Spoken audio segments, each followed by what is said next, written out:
dependence on Russian energy, the importance of denying Russia the ability to weaponize energy and to fund its war on Ukraine, examine the wartime and humanitarian implications of the fragile state of Ukraine's critical energy infrastructure, and offer recommendations for U.S. and allied policy responses.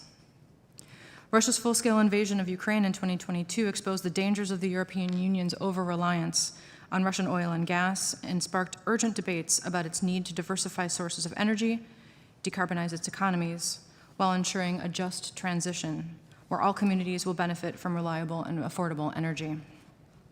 In the years since, the EU states have bolstered their energy resilience by more closely partnering with the United States and others to increase their use of liquefied natural gas and renewables. However, the goal of denying Russia vast flows of oil and gas revenue to fund its war on Ukraine remains somewhat elusive. Member states have banned several Russian energy products and invested significantly in enhancing their energy independence. However, Russia continues to take in billions of dollars in oil revenue annually. After nearly 3 years of Russia's war of aggression, the energy situation in Ukraine is dire.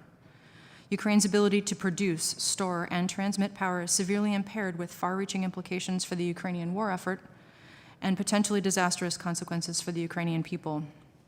In order to defend its territory and to defeat Russia, it is imperative that Ukraine meet its significant and immediate energy needs while also defending and maintaining its energy infrastructure. To help us explore these issues, we will hear from 3 expert panelists.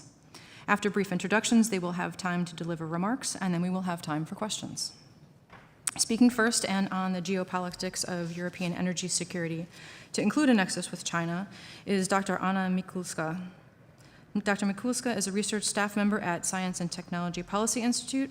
She has a background in political science, international relations, and law. Prior to joining STPI, she was both a fellow in energy at Rice's University's Baker Institute, where she co-led the program on energy and geopolitics in Eurasia, and a senior fellow at the Kleinman Center for Energy Policy at the University of Pennsylvania. Her focus has been on markets for and geopolitics of energy, including the use of natural gas as a geoeconomic tool and the role of U.S. exports of liquefied natural gas in the context of domestic and international energy security. Dr. Mikulska's professional interests also include the impact of electoral politics on energy policy and international systems. She holds a doctorate in policy science from the University of Houston, a master's degree in international relations from the University of Windsor in Canada, and a law degree from Adam Mickiewicz University in Poland. Dr. Mikulska speaks Polish, English, German, Farsi, and Russian. Then we will hear from Dr. Joseph Makut on the initiatives to build out Europe's existing critical energy infrastructure and how coordination among the EU, United States, and others can help curb Russian energy exports. Dr. Makut is director of the Energy Security and Climate Change Program at the Center for Strategic and International Studies. In this role, Dr. Makut leads CSIS's work to understand the geopolitics of energy and climate change, to ensure a global energy transition that is both responsive to the risks of climate change and the strategic and economic priorities of the United States and the world. Dr. Makut is an expert in climate science, climate policy, and in risk and uncertainty analysis for decision-making. He is frequently cited in trade and national media on the politics of climate change and has testified before Congress on climate change and science. Before CSIS, Dr. Makut worked as the Director of Climate Policy at the Niskanen Center, where he led efforts to research and promote carbon pricing, low carbon and innovation, regulatory reform, and other market reforms to speed decarbonization. Between 2014 and 2015, he worked in the U.S. Senate as a Congressional Science Fellow, supported by the American Association for the Advancement of Science and the American Geosciences Institute. He holds a PhD from Princeton University in Atmospheric and Oceanic Sciences, a master's degree in Applied Mathematics from the Delft University of Technology, and a bachelor's degree in mathematics from Harvey-Mudd College. And finally, Ms. Olga Kokova will offer insights into the current state of Ukraine's energy infrastructure and offer recommendations on how the United States and allies can partner with Ukraine to foster innovation and resilience. Ms. Kokovka is Deputy Director for European Energy Security at the Atlantic Council's Global Energy Center. Ms. Kokovka leads GEC's portfolio on advancing energy security, decarbonization, and competitiveness through cooperation between the United States and Europe. She addresses these issues through in-depth research and high-level convenings. Ms. Kokova frequently appears on the BBC, Bloomsburg, CNN, Deutsche Welle, NPR, and Times Radio as a guest commentator. Her work has been published in Barron's, The Economist, Foreign Policy, The New York Times, The National Journal, Politico, and The Washington Post. Before joining the Atlantic Council, Ms. Kokova was a senior program coordinator for the U.S. Energy Association's Energy Technology and Governance Program, and a program director for the Climate Plus Energy Project, a clean energy nonprofit in the Midwest. Dr. Mikulska, you have the floor. Thank you very much for the introduction. Good afternoon. I'm really happy to be here and have the opportunity to revisit what I've been looking at for years now, even before Russia invaded Ukraine. That invasion and events that follow have exposed serious deficiencies in energy security of the European Union and its members. As I have testified a year and a half ago to the Senate Committee on Energy and Natural Resources for the hearing that examined the impact of the invasion on European and global energy security, Europe failed on all aspects of energy security and security of supply as defined by its availability, accessibility, affordability, and acceptability. Those deficiencies in energy security were tied directly to EU's overdependence on Russian energy supply and Russia's willingness to use that supply to exert geopolitical pressure. Natural gas has been the most geopolitically sensitive of the fuels due to the need for extensive infrastructure to move its volumes, either via pipelines or as liquefied natural gas through import and export terminals. Russia has known it all too well and has been manipulating supplies to Europe since the winter before the invasion. Ever since, the growth in LNG trade and buildup of LNG infrastructure in Europe has helped in addressing some of the deficiencies. However, the supply still does not match the potential demand needed to avoid energy crisis anywhere in the world in case of major supply disruption or if demand increases based on weather. The supply of LNG globally has been steadily increasing with the US as a major player.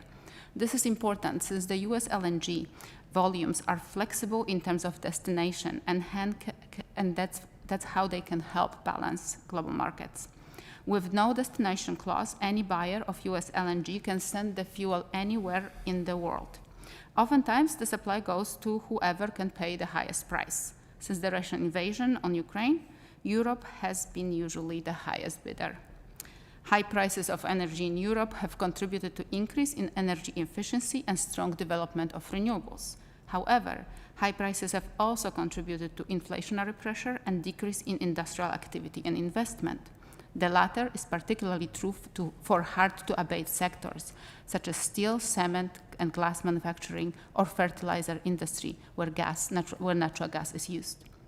Renewable power has been often seen as more secure in terms of supply, given that it's generated domestically. However, because of its intermittent nature, it cannot yet support the energy system in the same way that traditional energy generation or electricity generation does. In addition, there's the concern of becoming dependent on China for critical minerals and rare earth supply needed for renewable generation. Natural gas, on the other hand, is seen as a good backup for intermittent renewables as it's less emission intensive than coal and its generation is flexible. It can be switched on and off relatively quickly to assist the grid. This natural gas will continue to be an important fuel for Europe. Still, relatively large share of natural gas that Europe consumes comes from Russia. For some countries, especially Austria, Slovakia, and Hungary, Russian gas still comprises majority of natural gas flows via pipeline. Russian pipeline gas supply, especially to those countries, is likely to decrease when Ukraine-Russia transit contract concludes end of this year. This will make even more critical the supply of LNG that reaches Europe. Paradoxically, Russian LNG imports into Europe have been increasing. In fact, they are increasing at the time when all other LNG supplies are decreasing. Given high prices of natural gas, the revenues that Russia state garners from those sales are contributing to Russian economy and its ability to wage war. A recent report by EIA has notably pointed out that Russian gas production has increased 9% year on year in the first 3 quarters of 2024. Similarly, revenues from sales of oil support Russian state, as Russia is able to exploit lack of universal adherence to sanctions, as well as the loopholes in those sanctions. Russian oil not only flows via pipeline to some of the EU states, it also is blended into oil coming from other origins, and it's sold either directly or indirectly as refined in other products. The latter is not subject to sanctions. In the meantime, China has become Russia's main energy export destination, particularly for natural gas, which Russia is sending there via pipeline of Power of Siberia 1 and as LNG.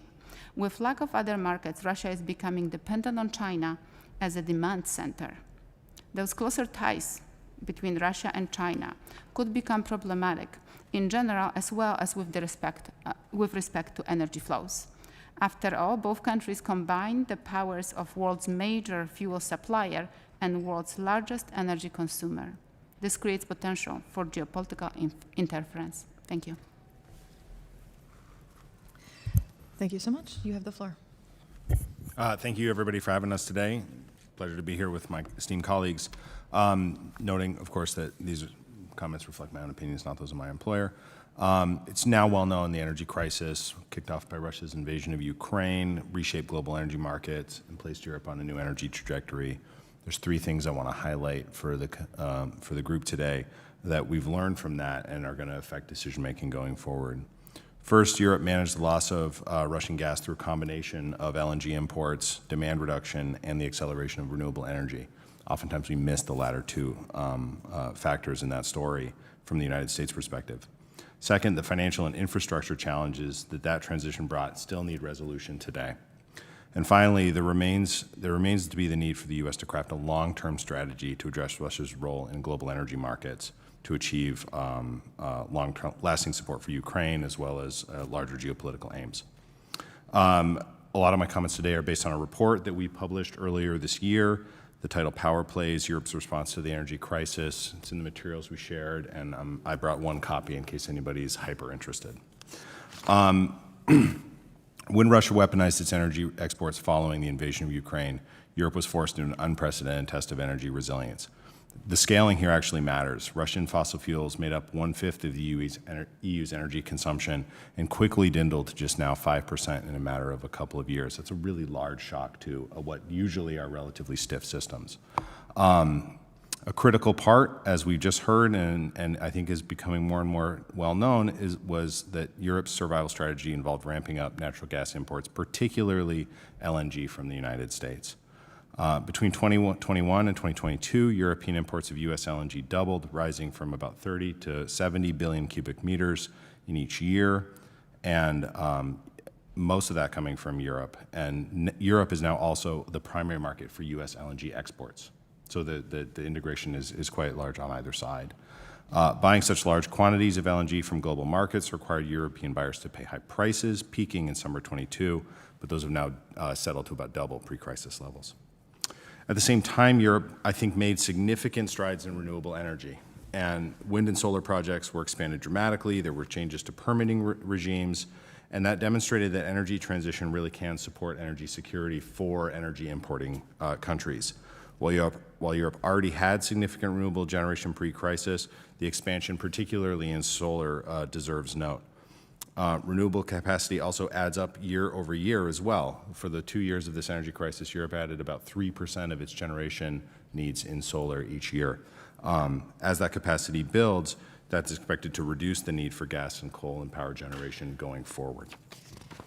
The combination of quick action on LNG imports and the expansion of renewables helped Europe weather the storm and keep the lights on, but that came at a significant cost. The rapid transition away from Russian energy imports cost Europe dearly. The fiscal outlay to shield consumers and firms from the rise in energy prices amounted to $650 billion approximately by mid-2023. Across different European countries, this spending ranged from 1% to 7% of gross domestic product. This is U.S. Department of Defense levels of spending. That's absolutely unsustainable in the long term. The costs of European energy, which are still, again, twice those in the United States, were recently highlighted in Mario Draghi's report, The Future of European Competitiveness, as a threat to industrial competitiveness in Europe. And to address this, the report cited, and I think this is kind of now emerging consensus, Europe will have to invest further in additional infrastructure that will enable decarbonization and reduce energy costs by improving security. Indeed, we now see a lot of that investment happening. New natural gas infrastructure will meaningfully move European countries off of Russian imports for good. For example, the Vertical Corridor pipeline project in the southeastern part of Europe is going to link gas systems from Greece to Ukraine and will really help, particularly in the case of Moldova and Ukraine, get off Russian gas imports. Likewise, the Adriatica pipeline in southern Italy will connect points from North Africa to points beyond in Europe. And the Baltic pipeline connected Poland to Norway and was turned on, I think, very closely to the explosion of Nord Stream 2. The point is, like, a lot of that, I think, is actually happening. The infrastructure necessary to secure long-term energy supplies is being built. Likewise, as those renewables are deployed, we're going to see a need for interconnection and transmission infrastructure similar to the one we're seeing here in the United States. Europe's pursuing expanded transmission capacity with projects like the Biscay Gulf interconnection linking Spain and France, the New Connect project linking the UK and Germany. I'll note that even more than pipelines, these international connectors actually require a great deal of trust between the countries on either side because they link to the electricity system on either side, and those things need to be in constant balance. And so the geopolitics of large-scale and electricity transition actually introduce new dependencies for Europeans that we might not, that are still being sort of probed and well, need to be well understood. Lastly, as Europe managed its transition away from Russian energy, Putin's cronies looked elsewhere to sell their stuff. Russian energy is not disappearing entirely from global markets. Russian liquefied natural gas still finds buyers, and the country continues to use oil exports as a source of revenue for domestic and war spending. Russia forecasts that its energy export revenues will indeed increase in 2024, despite the imposition of sanctions, import bans, and the U.S.-led oil price cap on oil exports. The latter of those, I would like to comment on briefly, designed to reduce Russian oil export revenue without spiking global prices. We now see that this price cap is leaking. Colleagues from CSIS recently wrote, and I quote, "Overall, embargoes and price caps have only had a modest impact on Russian state finances. Russia's export volumes have held up thanks to its shadow tanker fleet, and despite crackdowns and pressure on dodgy traders, it's been hard to curtail activities in dark corners of the oil market that enable Russian export. The reality is," end quote, "the reality is that demand for energy products combined with sophisticated markets means that energy will find ways into global marketplaces. More effective enforcement may help, but the U.S. needs to think strategically about how to contain Russia's influence over global energy markets while providing alternatives for energy importing countries like those in Europe. That means focusing on developing clean energy economies around the world and allowing U.S. export volumes of oil and gas to contribute to well-supplied and less volatile energy markets globally." I'm going to end my comments there. Thank you very much. Look forward to the discussion. Thank you so much.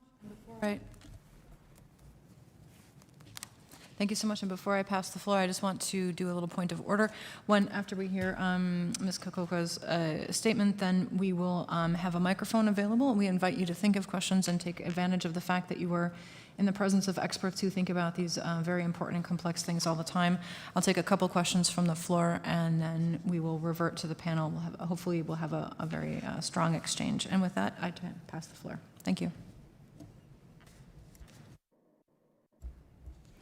Thank you so much. I really appreciate the invitation, and it's really an honor to be here and join this briefing. Yesterday, October 15th, was the start of the heating season in Ukraine, and possibly the beginning of the most brutal winter since the onset of the full-scale invasion.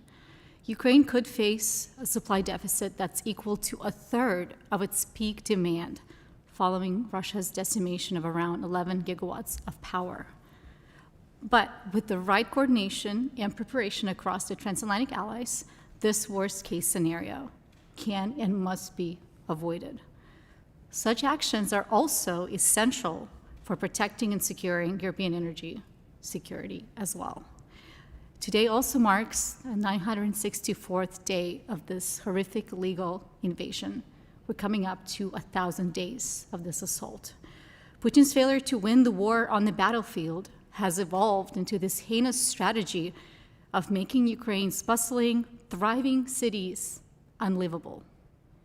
He plans to accomplish this by taking out critical energy infrastructure, electricity, water, heating, and communication services. Despite Moscow's efforts, though, Ukrainians stayed brave, resilient, and unbroken during this challenging time, of course, with help from allies, including Europe, United States, and others around the globe and their generosity.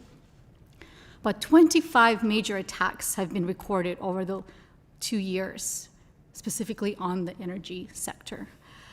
This assault has progressively intensified in March. Those who have been following this, especially this summer, leaving millions of civilians without power. Blackouts ranging from a couple of hours, at the very best, to 14 to 16 hours a day. Families are raising children, managing to work, complete their work assignments, cooking, taking care of their sick and elderly, with just a couple of hours of electricity a day. Imagine that. But there's a bit of good news too. It's all not doom and gloom. Thanks to the agile and generous responses from Ukraine's allies and bravery of the energy sector workers and the leadership in Ukraine, the country is now finally getting a temporary reprieve from the loss of power. But the situation is extremely fragile. The past patterns of attacks on Ukraine's energy sector strongly suggest that Russia is stockpiling for another mass offensive to launch Ukraine into freezing darkness this winter, particularly by severing connections to the 3 remaining operational nuclear power plants and very likely intensifying attacks on some of the heating systems. Such scenarios go beyond the humanitarian disaster for Ukraine that would be expected if Russia succeeds. It's also an economic and energy security issue for Europe, but also United States. Strong, secure Europe, a strong, massive trade partner for US, that is a benefit for a transatlantic relationship, that is a benefit for United States. Ukraine's energy security is a win for US, is a win for European energy markets as well. And as my previous panelists and speakers have mentioned, rightfully so, European energy systems are deeply interconnected. They don't exist in a vacuum, and they must not be treated as in a vacuum. European integration of its energy markets with Ukraine including is part of its strength. It's what keeps European markets competitive.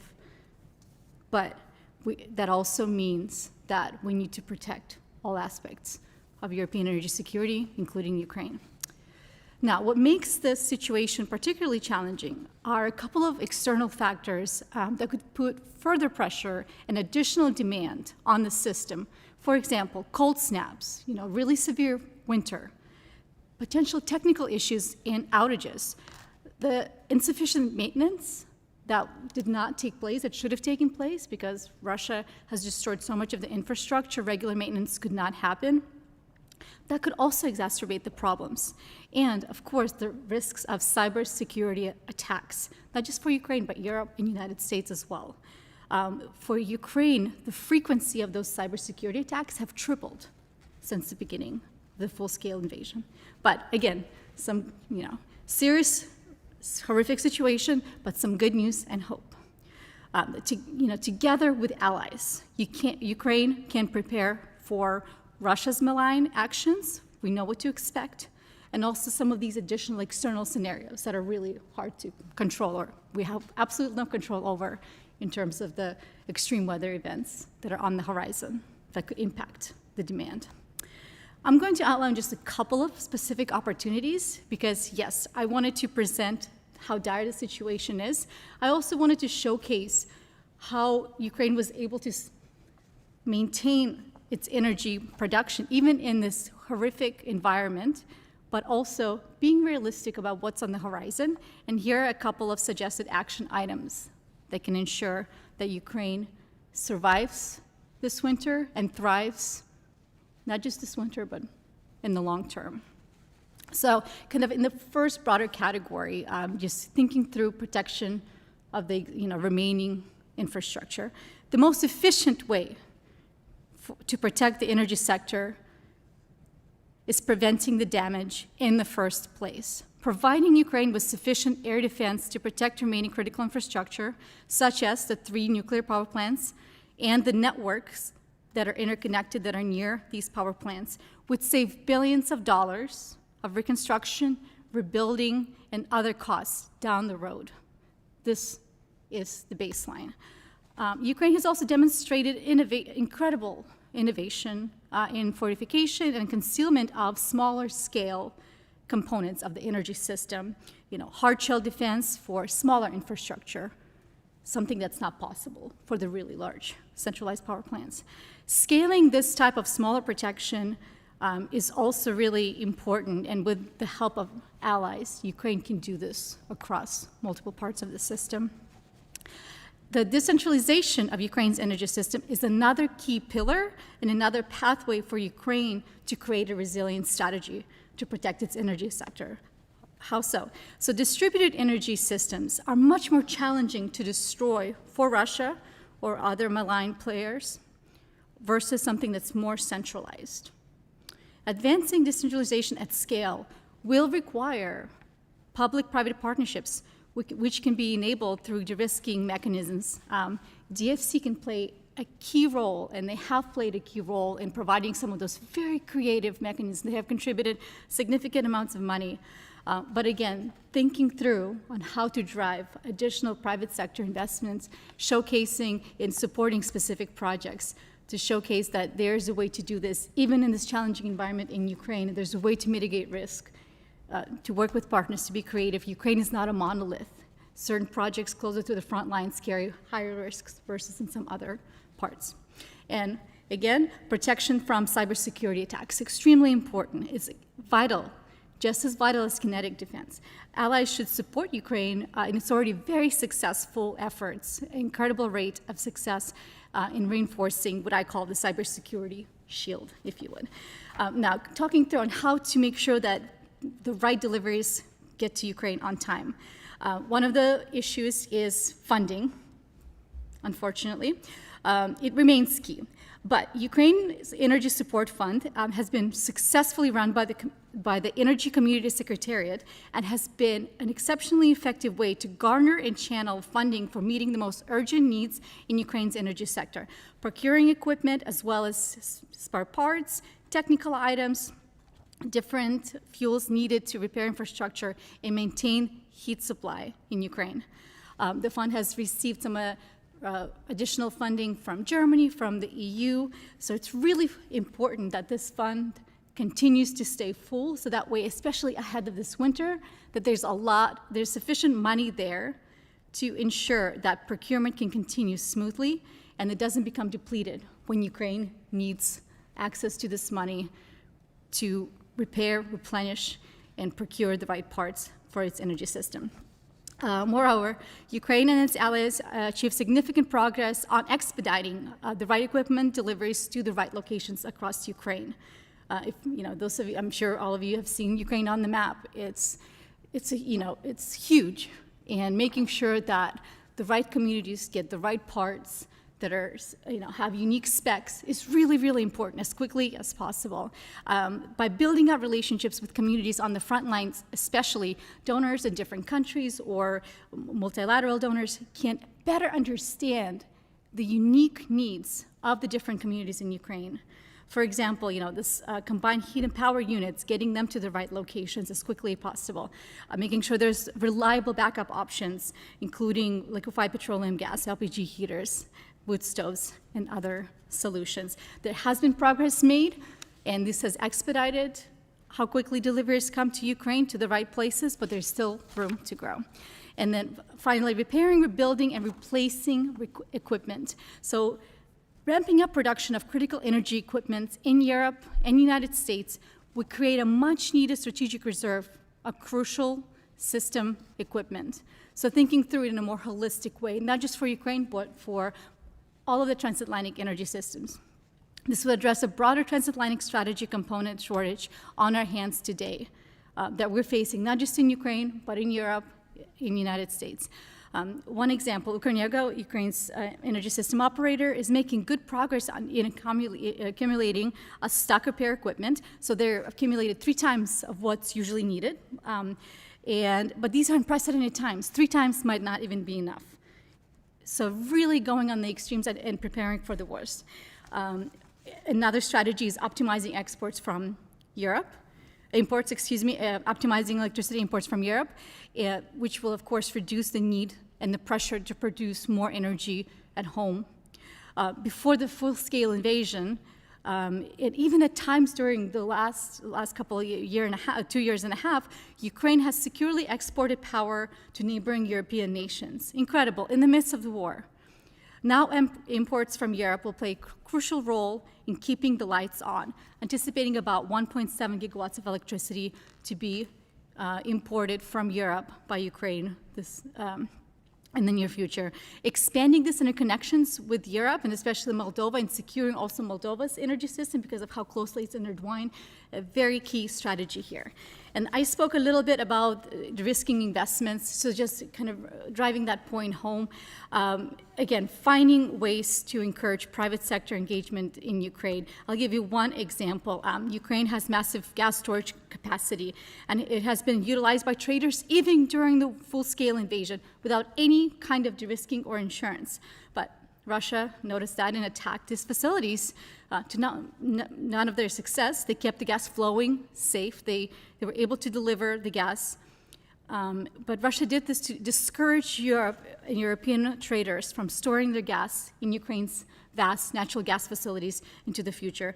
But the resilience of these facilities has been clearly demonstrated, and Europe should offer, and US should offer de-risking mechanisms to encourage future traders, European private sector companies and others to store gas in Ukraine. This also has positive economic implications for Ukraine as well. And finally, just a couple of last points. The occupied territories must not be forgotten. For example, international communities must prioritize efforts to prevent a nuclear disaster in occupied Zaporizhzhia nuclear power plant. Multiple safety violations and near misses have been recorded to date near this plant, signaling that an incident is of high probability, and it's just a matter of time. It's not if, it's when. The control of the plant must be given back to Ukraine in the best case scenario. At the very least, it must be given to someone to non-Russian forces to ensure the safety, whether it's a neutral party, but we do need to pay more attention to what's happening in Zaporizhzhia. Even if it's giving control to more of a neutral party, even if it's not, at the very worst case, non-Ukrainians operating it.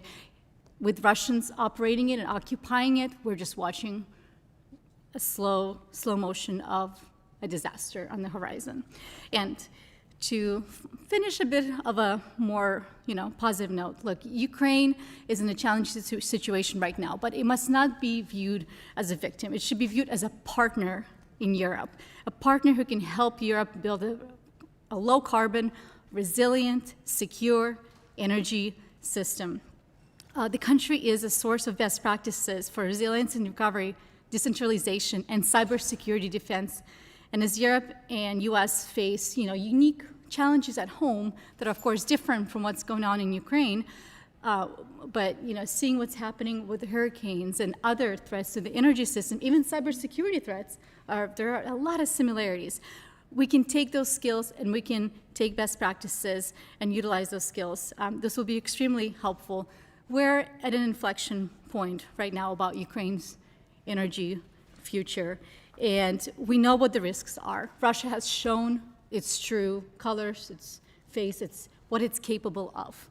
We know what the threats are. We know exactly what to do to prevent them, to mitigate them, to make sure that Ukraine, as I mentioned earlier, can be a thriving hub for innovation, clean and low-carbon energy production, can support European energy security. But first, it must survive this winter. Thank you.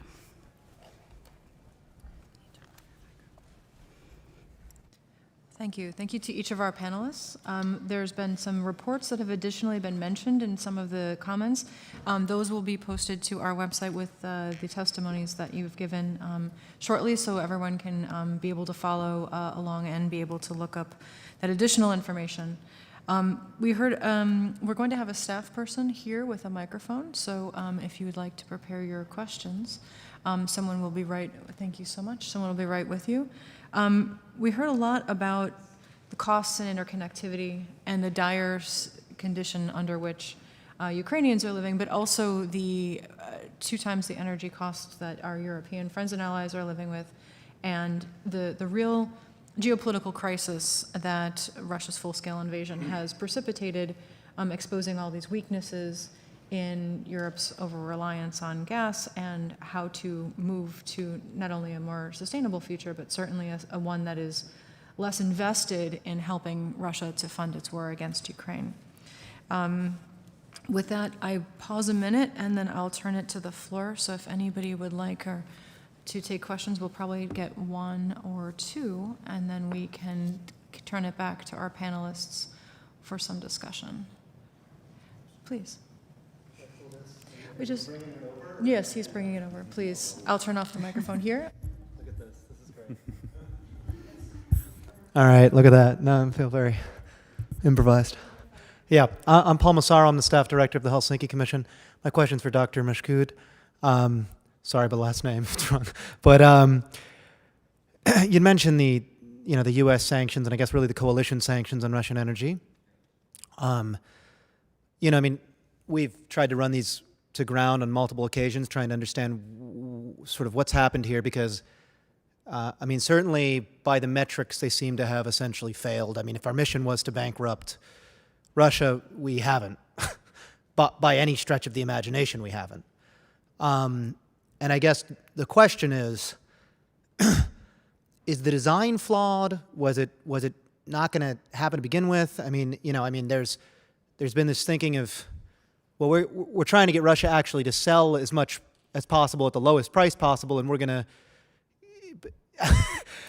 Just when I hear even myself say that, it's kind of like, really, that was our goal. So you'd mentioned, I think, what has been told over and over and over again, which is we've tried to balance stability in global markets with bankrupting Russia. But, it seems like we've either misunderstood this or wildly prioritized stability in global markets to the point that, Russia doesn't seem to have even taken much of a hit. If I'm wrong, I'd like to know. So, thank you.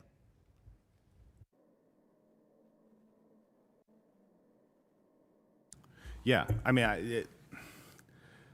altering oil markets is a tricky thing to do because as a commodity, oil is very fluidly, pun intended, exchanged, right? And while I think there is plenty of evidence that early on the price cap or other sanctions did have an effect on Russian oil export revenues, the industry has found ways around that. Like Russian exporters have created a shadow fleet. It's like ships that don't work through the standard insurance programs and other things. And that is going to be part of the reality. So that is the reality of how this has worked. So what do we do? One, we can work around the edges to make it work a little better, right? You could look at higher levels of insurance requirements and verification at critical shipping points, right? Turkey tried to do this, and then favoring global market stability, we said, well, maybe we can be a little bit more lax. So, as we look for options to kind of create additional pressure now, that's one option. I can send you a piece that we wrote that has a couple others, but the reality is market demand will be met. And so when we think about what a longer term strategy is going to be, it's probably finding other suppliers or reducing global demand so that we can create additional pressure on Russian exports without causing undue economic harm elsewhere.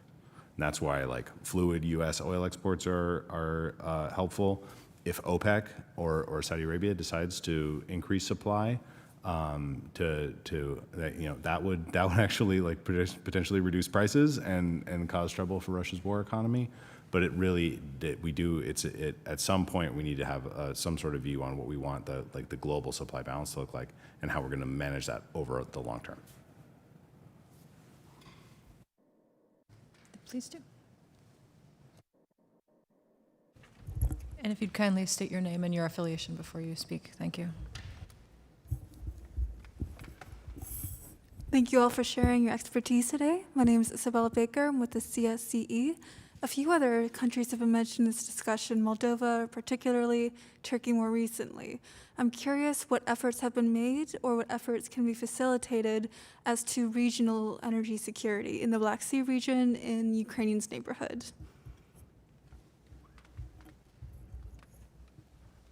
Step to take it first, Doctor. Well, I think there have been already efforts that are important, and that includes the LNG terminals that have started to function in Southern Europe. Right, so these ones are important for the security of supply in Southern Europe, especially the Greek terminal. I think for Moldova it might be important, as I think Joseph mentioned before.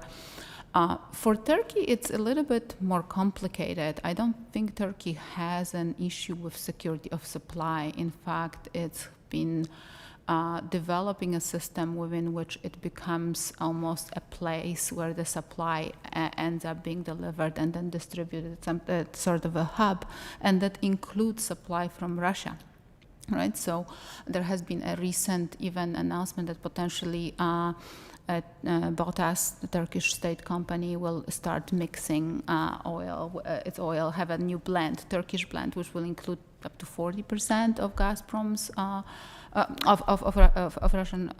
Sorry, this was gas of gas and mixed with Gazprom's gas. So that's something that Turkey has been actually in many ways using to increase its ability to be the regional gas hub and potentially profit both politically, but also one could think of geopolitical profits that Turkey could basically have being in that situation between both worlds. This also speaks to the need for Europe and EU specifically to have a broader enforceable strategy about the future of Russia's LNG and natural gas. Right now, the gas that's not going to Europe, the reasons for reductions is Russia. Putin was the one who stopped the exports, not European sanctions or laws. Right now, there are some restrictions on being able to do transshipments for LNG, but overall, LNG and gas and piped gas can come legally into Europe. There is no enforceable date. There's no enforceable deadline for phasing those out. So if Europe and EU specifically is serious about clarity, to creating transparency, what's coming through Turkey, what's coming through Azerbaijan and other Central Asian countries to Europe, there needs to be a clear timeline to say by this date, this is how much we want to see or not see some of the piped gas, this is what we want to see on Russian LNG. This strategy right now does not exist, which makes it more confusing for private sector investors to figure out how they can play into the European market if they don't know that there's a certain phase-out date deadline for Europe and Russian gas relationship.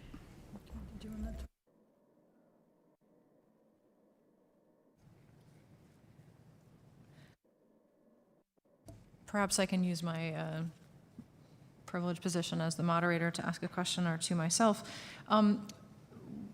One of the conditions of being able to try to make European energy more secure and more resilient is obviously a shift away from carbon in general or Russian gas in particular.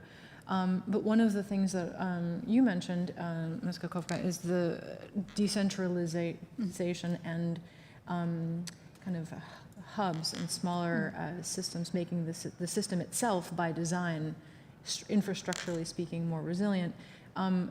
Where is European thinking in terms of this ability to look at building out infrastructure in that way, and also the ability to, of our European friends, if you could project to, let's say, sustain the kind of increases in prices as they have as they figure out this transition. Will the transition come in whatever form it comes quickly enough to be able to meet the public's expectations and as well as their energy security needs? Perhaps I'll start with you. Thank you. Sure, and you've hit on something that's exactly the answer here too, is the reason for Ukraine's decentralization versus in Europe. You know, in Europe, yes, it's energy security is important aspect of decentralization, but it's decentralization in Europe broadly is driven by the need to decarbonize, whilst trying to do that competitively. While in Ukraine, it's very much driven by how do we physically, secure our energy sector. Now, I think in the future, if Europe can build out a system that's both, that's the end goal. But even in peaceful times, even in Europe, that's not in the broader European and EU, that's not being bombed every day. It is a challenging, and in the United States, it is a challenging task in peaceful times to decentralize a massive system. I've heard energy experts refer to this. This is such a great comparison of trying to build out a smaller highway road system while you're still using the main highway, and then somehow encouraging the cars to kind of veer off. And I mean, it is extremely complex, but there is a way to do it with the right strategies and the right upgrades to the grid, the right built out of the grid. But it's a lot of financing, it's a lot of money. The Draghi report was mentioned a few times, and I think we can all agree that it's the financing gap that's really a massive concern. And part of that financing is building out the energy infrastructure that's gonna take us to the decentralized systems that we want to see in Ukraine and across Europe. If I can add, I think it's actually a really great point. And one thing that Europe is doing is it's developing its renewables, which are much more decentralized or can be decentralized. The other part is SMR, so small modular nuclear reactors, right? That we're thinking about as part of the decentralizing potentially if once they get employed in Europe or otherwise. But that's something that we're trying to figure out. What I wanted to underscore is something we've talked about when I was still at the Baker Institute, and we were talking about what is energy security, right? And energy security, we were talking about how important it is to decentralize and also diversify a supply. However, what actually decarbonization does, it does the opposite. It actually puts everything into a grid, into electricity, exactly directly opposite to diversifying as the electricity reaches the demand points. Yes, there's some diversification in terms of the generation, but at the end, everything is in a system that could be attacked, both physically, but also as through cyber attacks. And that's when the decentralization might be extremely important to achieve. So once the system is attacked, it doesn't necessarily roll through different countries because, as Joseph has mentioned, those countries are, in Europe in particular, are becoming increasingly interconnected with respect to electricity. Right. Yeah, maybe I kind of take a step back, right? Like Europe was already aiming to do a relatively rapid transition away from fossil fuel use. Like there was some kind of sense and a lot of public rhetoric, right, as this emergency happened, like, well, now they're going to change all the, get rid of those unrealistic plans. No, like Europe now is the prices are incentivizing transition in a way that they didn't necessarily before. The tasks ahead are relatively straightforward. They're not necessarily easy, right? Building enough interconnection that you can build a high renewable system, finding a way to do storage to deal with like daily or weekly or monthly shortfalls in generation. The European Union is like slightly different from the US, where when we build electricity transmission, we want it to go east to west. They want it to go north to south because it's very sunny in the Mediterranean, it's very windy in the north, and those two can kind of help balance each other over a long time. Now, what can the U.S. do? The U.S. can definitely help by investing in technology and sharing the technology, the learnings that we do, whether it's small modular reactors, whether it's like digital services, demand reduction techniques. Like those are all things that are relatively shareable between developed economies. There's some role for the state in helping enable that, but it's largely the U.S. Letting our firms innovate and take their innovations abroad. The other thing we can do is make sure that we are providing adequate energy supply to the extent we can, whether that's continuing to export LNG, supply oil to global markets. There's a future role for hydrogen that the Europeans see as a big part of their energy security strategy. To the extent the U.S. is going to be a maker or a supplier of that hydrogen, we should work together to make sure whatever we're producing meets the environmental and other standards that are going to be set in Europe and are part of their energy security story.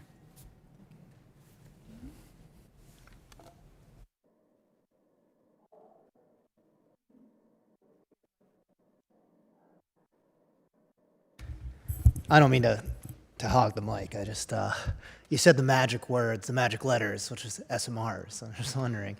I actually have two quick things. And the first is, are SMRs real? Because they constantly get brought up as some kind of miracle solution. And I've never seen one. And I mean, they always just seem like fantasy technology to me. Or else like right on the precipice, but never quite there sort of things.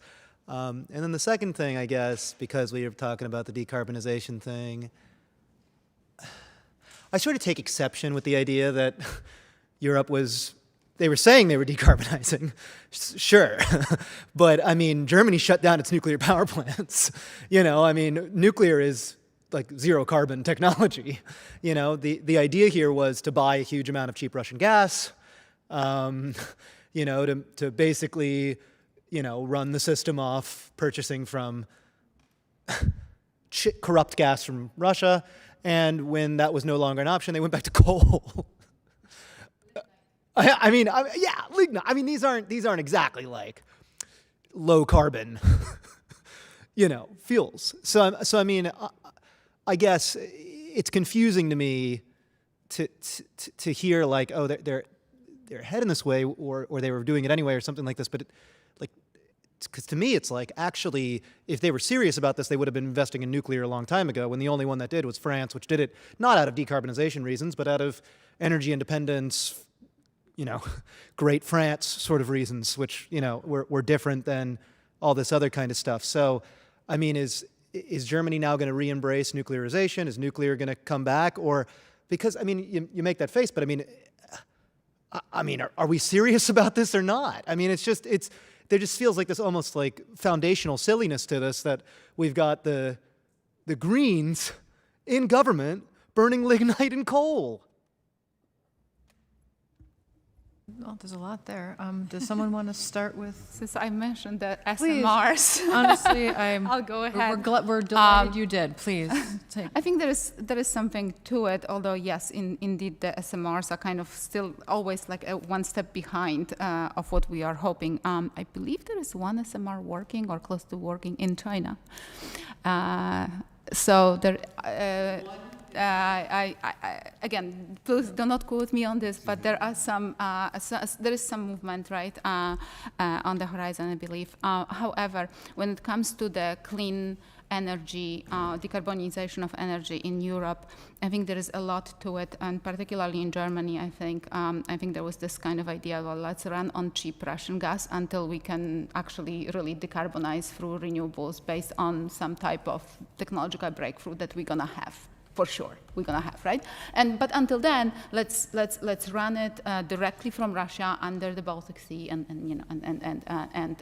get that gas in a cheap way. Exploit Russia, because Russia will depend on us. Little did they know, Russia thought the opposite, right? And Russia was able to actually call the bluff. In many ways, by cutting, as Olga has mentioned, by cutting supply to Europe. Europe has not cut supply from Russia. I mean, it's the opposite, exact opposite. So in terms of nuclear power, and I've looked at it at some point in Germany, there has been the movement against nuclear through actually Greens that's been happening in Germany since 1970s. It's much, much deeper than we can think of within the last 3-4 years or so. It's been underscored by the Chernobyl disaster and later on going forward. Access to gas kind of allowed Germany to think outside the box of the nuclear box. And that's kind of what it actually, the nuclear was taken out by law. In fact, Germany has extended its nuclear power plants by 4 months till April, even though it was supposed to shut it down in December, based on the energy security consideration as a backup power, interestingly enough, which is, nuclear is known not really for a backup ability, right? But it has extended and then it shut it down. It's unclear whether or not Germany had actually fuel to be able to keep those power plants alive at that point, because nuclear fuel is also not easy to come by, and most of the nuclear fuel that Germany has been buying has been from Russia. So here we have this kind of a system that is truly, relying on Russia, not only on natural gas, but also on the things that could back it up. When it comes to nuclear power, I think in Europe in general, France actually has not been investing in nuclear power. A lot of the issues that France has had over the last 3 years because of Russian invasion, it has with the working of its old nuclear reactors that they actually have now to reboot, because they weren't building new ones to sustain them, because there was this idea of renewable power and potentially natural gas supporting their system as well. Where the nuclear power could have potential impact will be places like Poland, for example, which is trying to build not one but potentially more of nuclear facilities, and with the U.S. And it's right on the border with Germany, really. So I'm not sure what Germany is gonna actually gain besides the fact that Poland will potentially be sending some of the nuclear power, hopefully once it's built, to Germany. It will take time, however. Yeah. Amongst the mysteries of the universe that one should not try to explain is German nuclear policy. But it's a large integrated market, and so look for other places that are supportive. Poland is interested in building, with U.S. support, large nuclear reactors of the kind we just finished at Vogel. That seems like it's going to go forward. There's a small SMR project that has U.S. support being destined for Romania. And then Ukraine, to the extent that it is interconnected with Europe and joining the common market, is can be a large source of nuclear power as well. They've got the workforce, they've got a security environment. Well, they had a security environment that was relatively hospitable, and so those are places where I think it's just more productive to look. And just to add 2 sentences on SMRs, yes, real technology, but the reason why we can't just simply ignore it is because China's going to build them regardless at scale.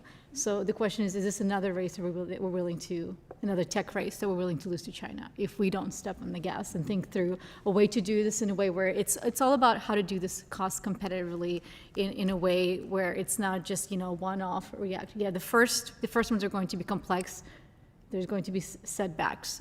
We mentioned several countries that are moving forward in this, Czechia, Slovenia, and others, even some Baltic countries. This has been a wake-up call. So even when Germany is already reconsidering nuclear, that's serious. So it's a missed opportunity to not have a cohesive strategy on nuclear across Europe. It is a missed opportunity.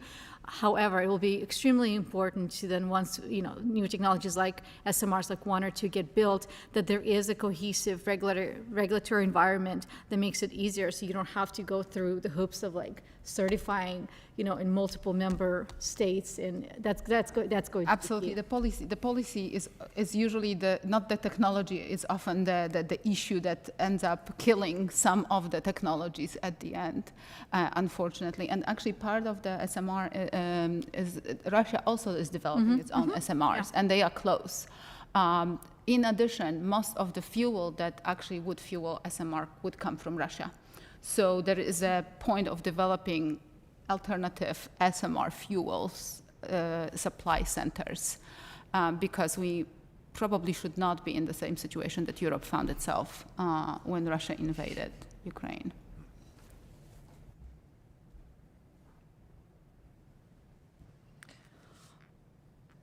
Thank you. I think some of the things that I'm hearing as we're talking, there's a lot going on with policy recommendations, with realities on the ground, geopolitical and also technological, not only innovations but complexities.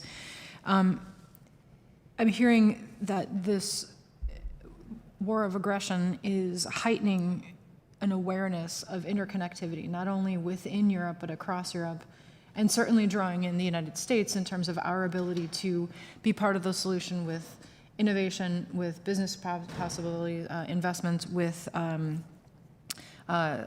energy supplies.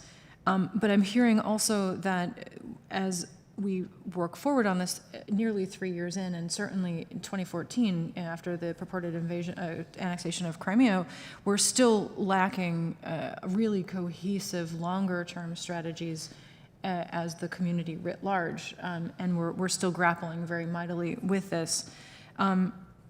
And I think from the United States perspective, we do understand, and we have to understand, and I'm glad that you're here today to tell us and double down on the fact that Europe whole, free, and at peace with the lights on is in the United States' best interest. And when we can have a role in supporting that, we should, and certainly we need clarity. And I was thinking about clarity, we need clarity from the national priorities, whether we're balancing, comfort and cost. We need clarity from a perspective of how the business environment is working, whether it's how sanctions work and public-private partnerships and how that helps and encourage innovation and engagement. I think that we have to be clear about Russia's aims, and Russia's not pulling any punches when it says that it wants to dismantle Ukraine. So we have to be very clear because they're clear and they're letting us know.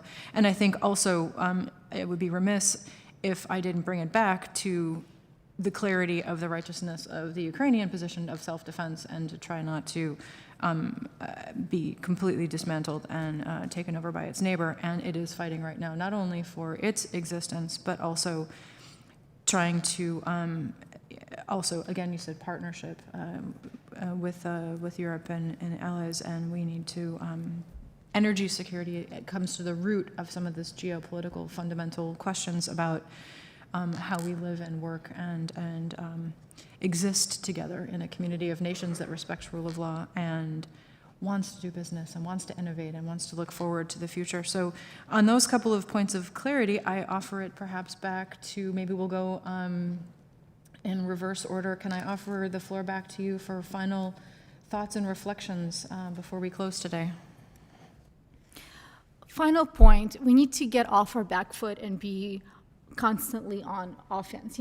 Starting from COVID, starting from multitudes of Russians invasions, not just in Ukraine, but Chechnya invasions and takeover of territories in Moldova, Georgia.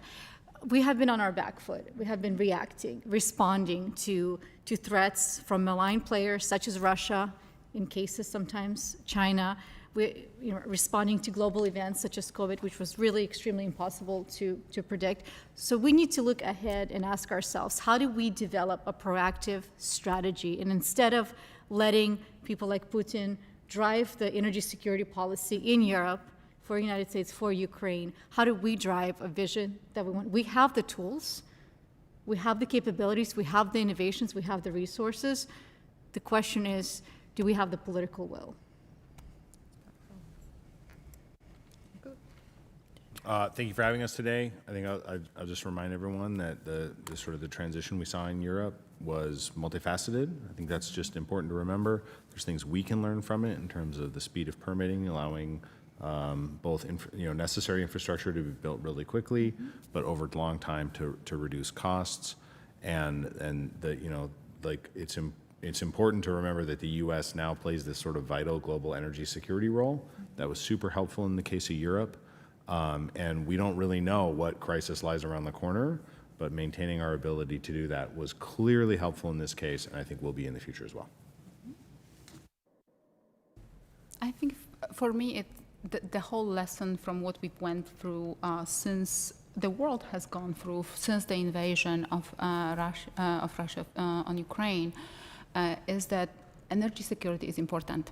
it's important for everybody. It's important also for Western Europe, which oftentimes before seemed to forget about it. We've often been taking for granted that we can actually switch the switch and the lights will go on. This is not the reality of many people in Ukraine, but also other places in the world where it's just not enough energy for people to access. And they value any energy independent of the source in the absence of it. And I think that the fact that we are talking about energy security is important because it will help us to understand not only the realities of the developed world, but also the developing world, which may make or break our energy transition. If there is not energy security for people of India, of Southeast Asia, and other places, Africa, or so on, we will not be able to expand our transition to different fuels and to cleaner energy and so on. And maybe that's a lesson that the developed world can take, that energy security is important, doesn't matter how well developed you are, and energy access is vital for everybody in the world. Thank you. Well, I can't think of a better note to end it on. Thank you so much for reminding us that we're in the driver's seat and we have to lead, and honestly, these issues are vital. It's been a pleasure having you here today. Thank you so much for your time and testimonies, and this meeting is closed. Thank you. Thank you. Thanks for having us.